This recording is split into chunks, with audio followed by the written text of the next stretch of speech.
এবার চুয়াডাঙ্গায় ঘটল বিরল ঘটনা। শ্বশুর বাড়িতে ছাগল চুরি করতে এসে ধরা পড়ল জামাই। রাত 2টার সময় বাঁশঝাড় পাড়ি দিয়ে আস্তে আস্তে ঢুকলো শ্বশুর বাড়ি।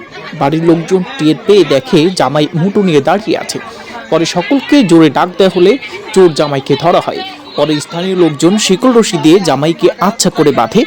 জামাইয়ের এমন কাণ্ডে এবার জামাইয়ের কাছে মেয়ে দেবে না শাশুড়ি এমন কথা বললে জামাই বলেন, ঝামেলা মিটান, আপনার মেয়ের নামে জমি দেব, আগে ঝামেলা মিটান।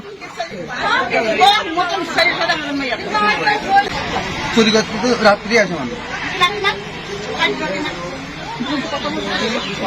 চুরি করতে আসলে আপনার বাড়ি গেলে আপনি ওই কথা বলবেন, তোরের তো কোনো ফাঁসি নেই, তোরের জেল আছে অল্প, আর অন্য কথা বললে জেল হবে অনেক।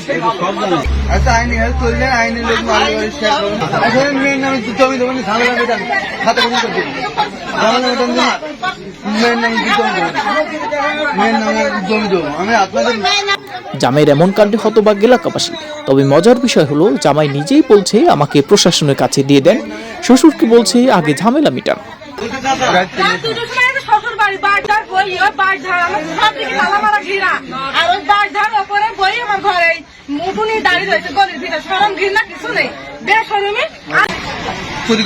রাত্রি আছে মানে ইসমাইল হোসেন, নিউজ 7।